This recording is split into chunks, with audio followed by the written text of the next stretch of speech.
Welcome to another edition of Our City. I hope everyone enjoyed the Thanksgiving Day holiday. I'm sure you enjoyed it with your family and friends. And as we move into the month of December and the many holiday season, a few things going around the city of Elizabeth this week. On Wednesday, December 7th at 11 o'clock in the morning, I'm going to join veterans and members of the community in the annual Pearl Harbor Day ceremony. This ceremony will be held at the Elizabeth River Trail, located on Broad Street, adjacent to the firehouse on Broad Street, up the street from the library. On Thursday, December 8th, in the morning at 11:30, I'm going to join seniors from all around the community at the O'Donnell Dempsey Center, located on Salem Avenue. This is a day that we celebrate the seniors of our community with a holiday party from all of the different senior centers throughout the city. And also that evening around 6 o'clock, I'm going to join Councilman Bill Gallman and Elizabeth residents at the Fifth Ward tree lighting ceremony. This event will include light refreshments, holiday music. Of course, it'll be a visit from Santa Claus. This will be held in Woodruff Park, located at the intersection of William Street and Catherine Street, right across the street from a brand new firehouse that we dedicated a few months ago. And on Saturday, December 10th at 8 o'clock in the morning, the city, in conjunction with Councilman-at-Large Patricia Perkins Auguste, will host its annual Winterfest holiday.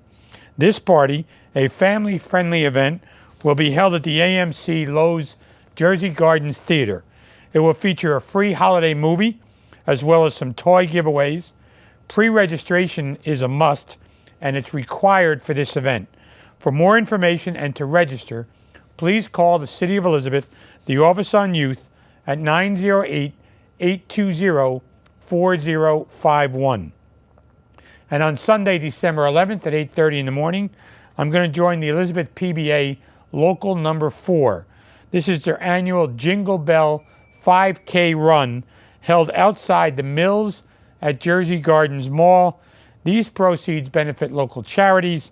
And for more information, please look or email jinglebellrun5k@gmail.com. That's jinglebellrun5k@gmail.com. On Monday, December 12th at 6 o'clock, I'm going to join Councilman Kevin Canary and the Girl Scouts at the annual Third Ward tree lighting. This will be held on the corner of Summit Road and Park Avenue. This event will also feature holiday songs, refreshments, a visit from Santa, and much more. If you need any more information concerning these events or any other events, please call our Public Information Office at 908-820-4124. And please stay with us. After these messages, I'm going to be joined by Miss Jill Dispenza from the Jewish Family Services.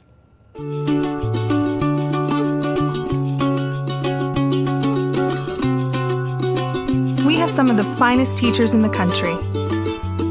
And then they graduate. Kean University. Welcome back to Our City.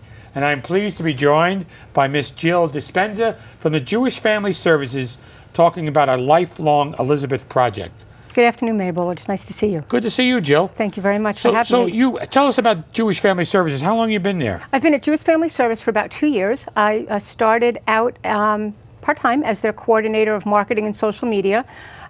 Jewish Family Service really is very big in this part of the county, but we do serve all of Union County. So I've marketed everything from our Alzheimer's caregiver support groups to the use of our food pantry and our Kosher Meals on Wheels, our garden, which I know you're familiar with, and you take some tomatoes out of there. I will never tell. And some of the other programs that we run, we're running some programs at the Senior Center at the Levy House in Westfield now once a month. And then I started working on this new project, Lifelong Elizabeth, earlier this year. So what is Lifelong Elizabeth? I guess it goes by LLE, and how did it start? LLE is my little shortcut because it's long to type out every time.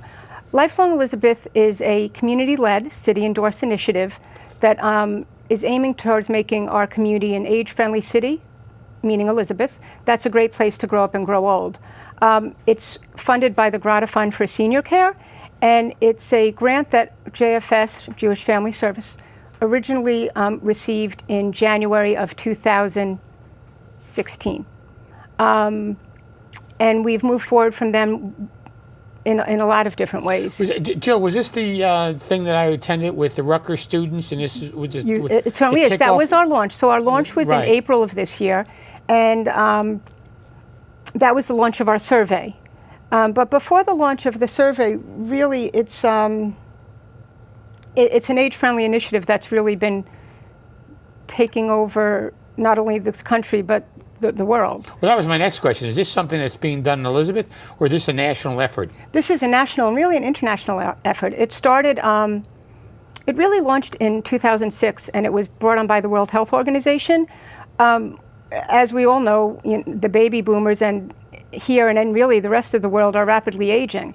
And you really have to make... You don't have to remind me. You and me both. You have to make your city and community livable for older adults. So the World Health Organization laid out 8 criteria that makes a city age-friendly. They include transportation, housing, social participation. Are our older adults able to socialize? Can they get out of the house? Can they do what they need to do? Respect and social inclusion. They have a lot of knowledge for older adults. We should respect them and include them in things we're doing. Civic participation or employment. Are they interested in working or volunteering? Communications and information. Are older adults who might not be internet savvy, are they getting the information they need, where they need it, when they need it? Are we communicating to them properly? Community support and health services. Are they, can you get to your doctor's appointment? Which obviously links back to the transportation.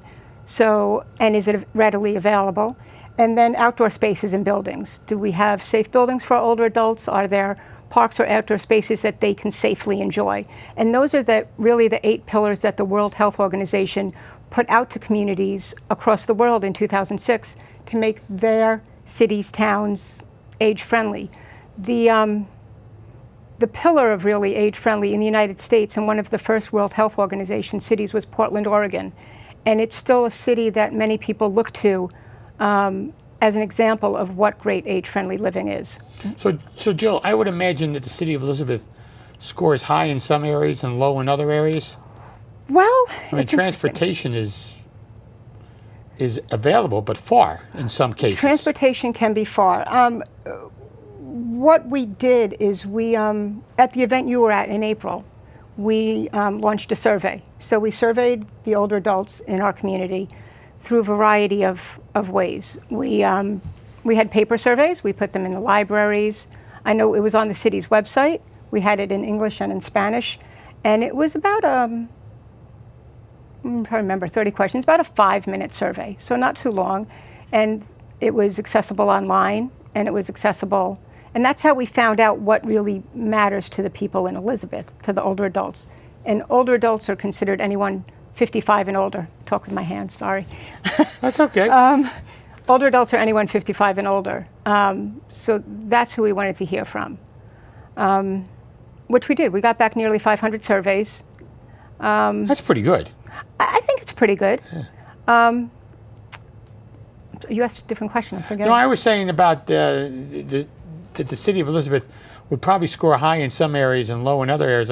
Like transportation, we have a lot of it, but is it readily available for the senior citizens? That's why I got into things. So I'm gonna go around that question just for one moment. Sure. Because along with the surveys, we held focus groups. We held 6 focus groups in 4 in English, 2 in Spanish, in different parts of the city.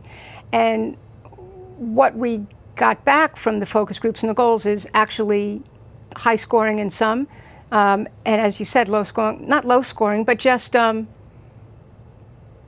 people are concerned or want to find out more about certain things. And that's how we came up with the goals that we'd like to work on for the next year for now,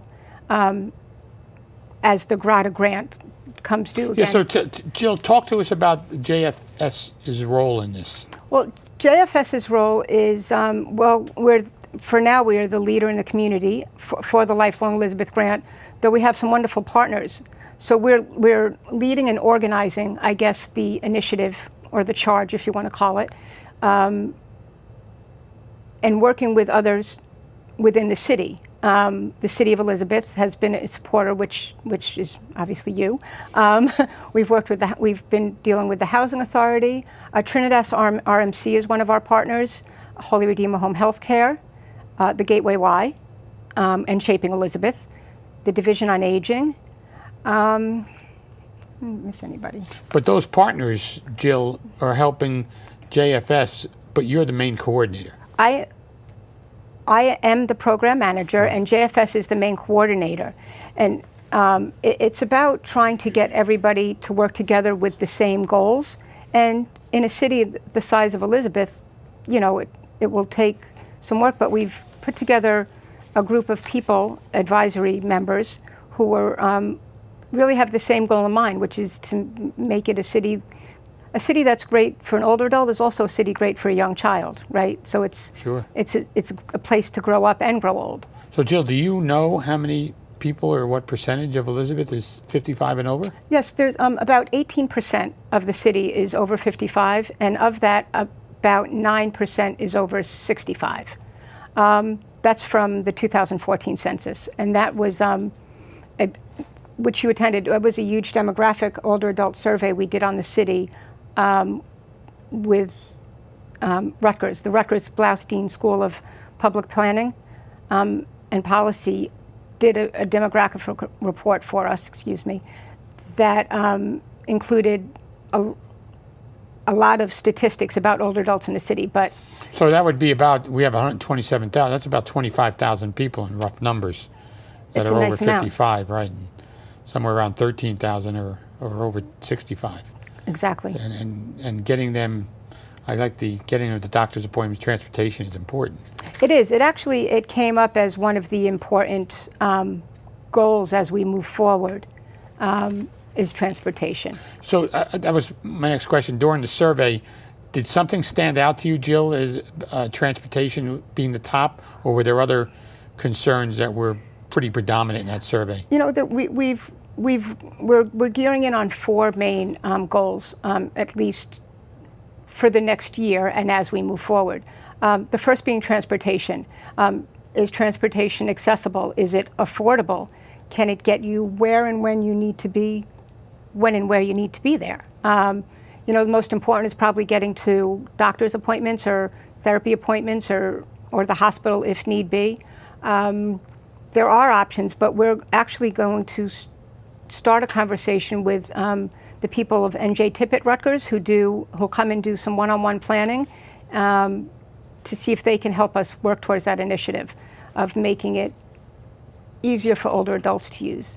So transportation as expected. And really, transportation comes up in every community. This is going on in other communities in both northern and this central part of New Jersey as well. And we all get together and meet and discuss. It really is prevalent for every community. So that's not just in Elizabeth. So the coordinators get together and talk about these issues? Coordinators, yes, we get together once a month. We go to presentations and we get together and we have presenters come.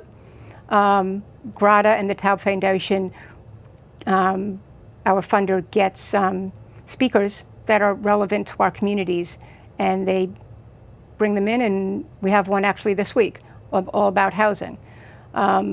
So it's interesting. We all are able to share and get ideas from each other. So transportation. The other one is communication and information.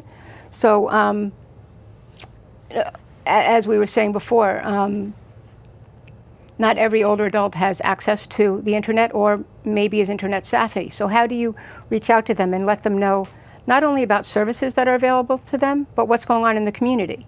So that is another hurdle. Do they read it on flyers or their small local barber shop? Is that where they get their information? Or do they watch the mayor's show and find out what's going on in the city? So communication and information is also prevalent in every community. So those two are it's important. They're the most important. So Jill, we're going to take a break, run a couple of commercials, come back and talk more about this. Okay, right? Thank you. Please stay with us, and I'll be back with more with Jill Dispenza talking about needs of seniors throughout the city of Elizabeth. In this tough economy, you need to make smart decisions. Shopping in Elizabeth is one of them. In Elizabeth, you'll pay just half the state sales tax. Only 3.5%. When you visit our thriving downtown shopping districts. The savings are just as great at the IKEA store.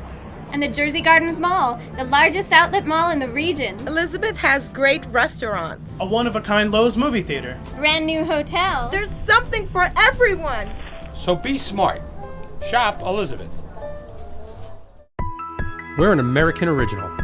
Dependable, historic, nuanced, with all the comforts of home, even when you're just visiting.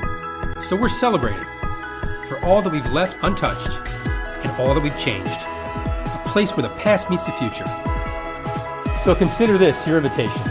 We've been celebrating here in Elizabeth for 350 years, and we're just getting started.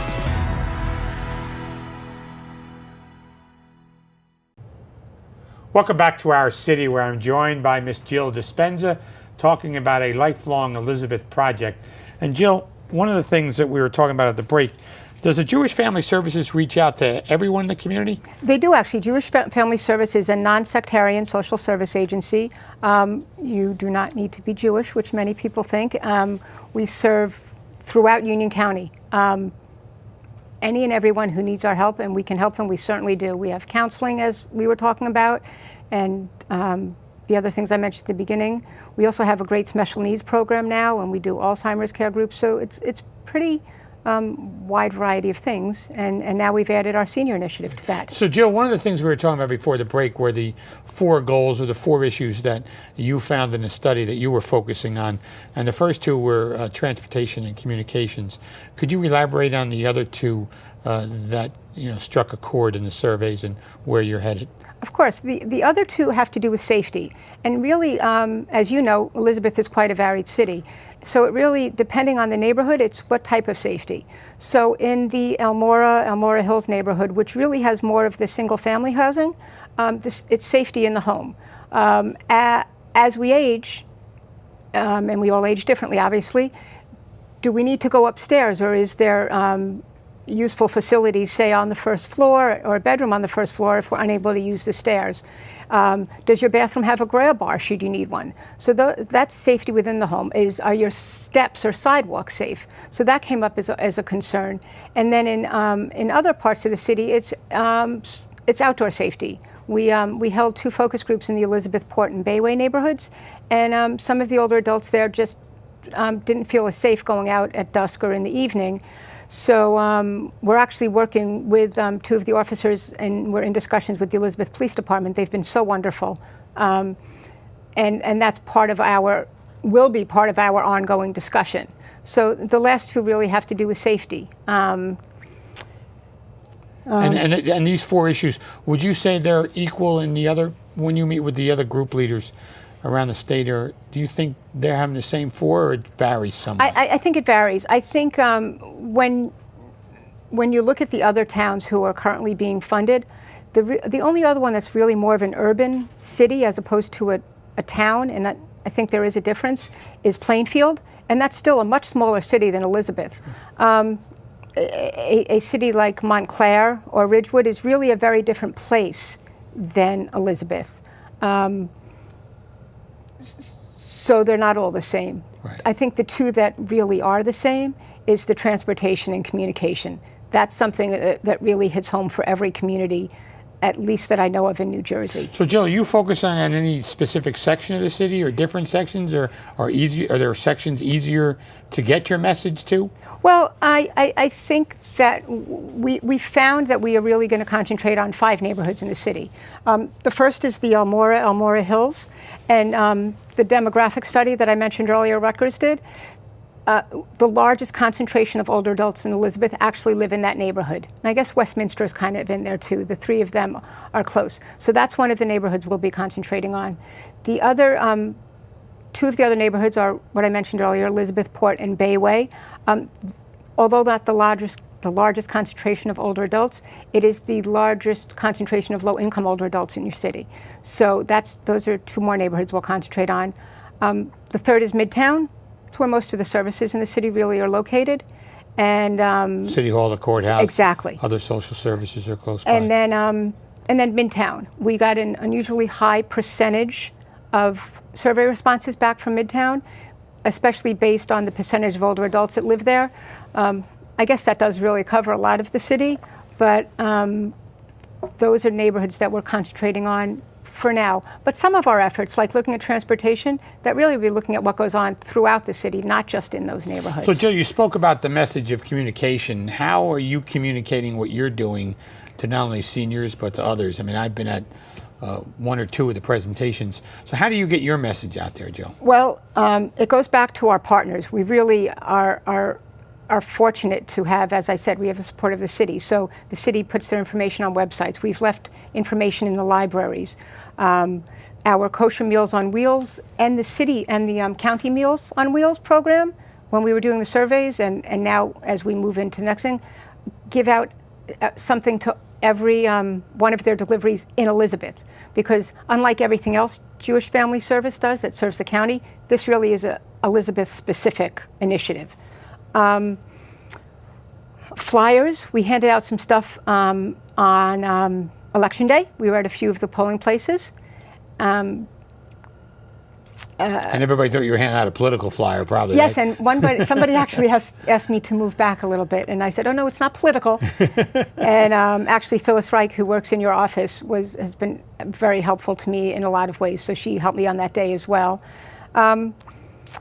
We have a Facebook page. We've had great support from Tap Into Elizabeth. The women over there have done a couple of articles on what we're doing. The senior centers put up our information. What else? We've worked with Proceed. They really helped us. The partners are also helping you spread the word as well. We couldn't do this without our partners.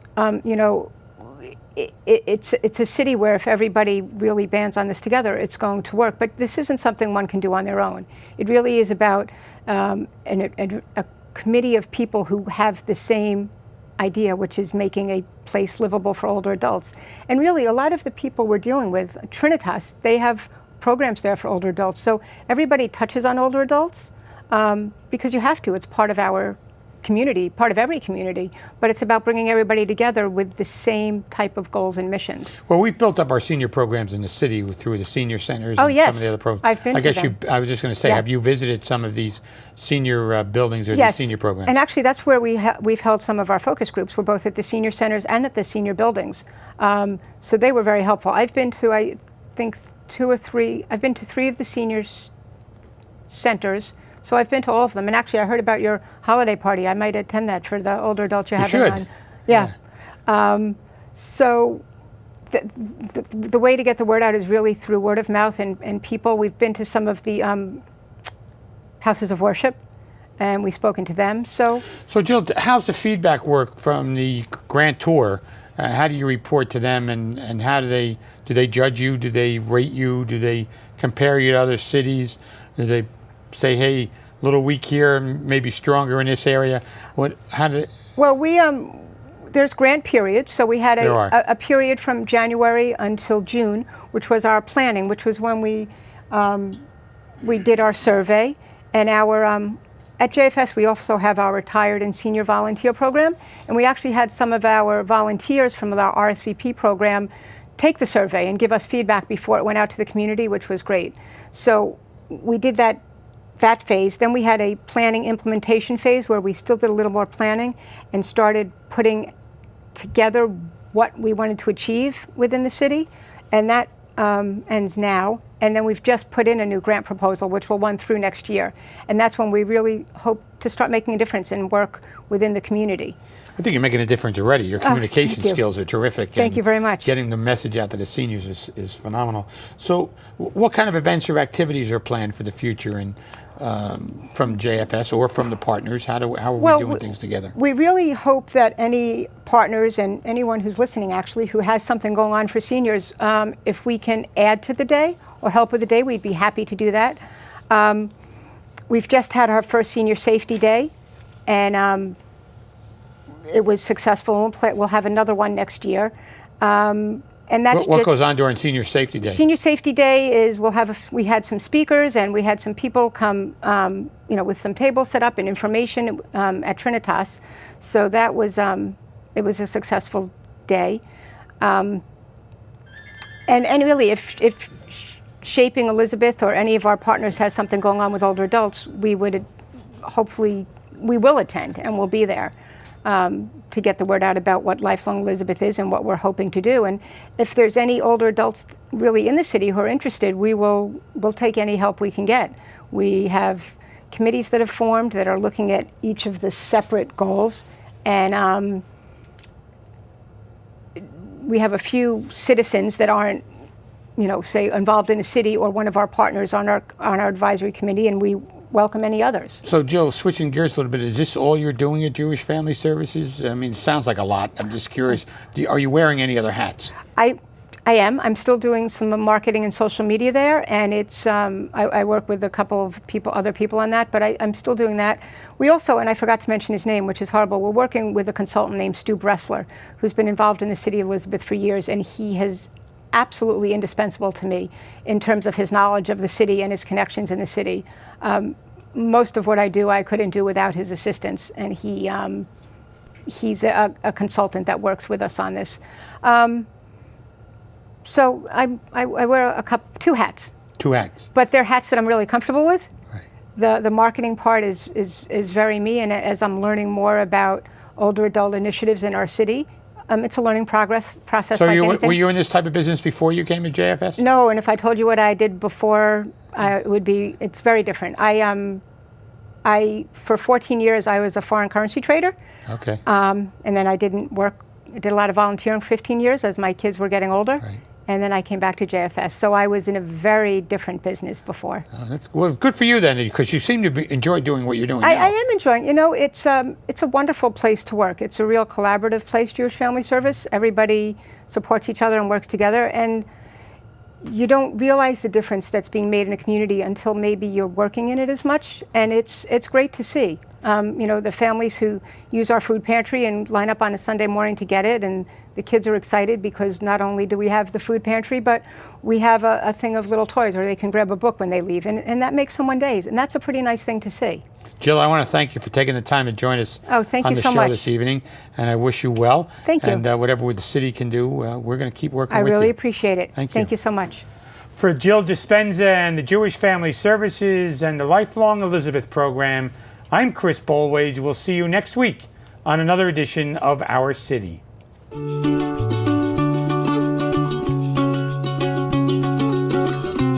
Offering everything you could want from college, including a life. Kane University.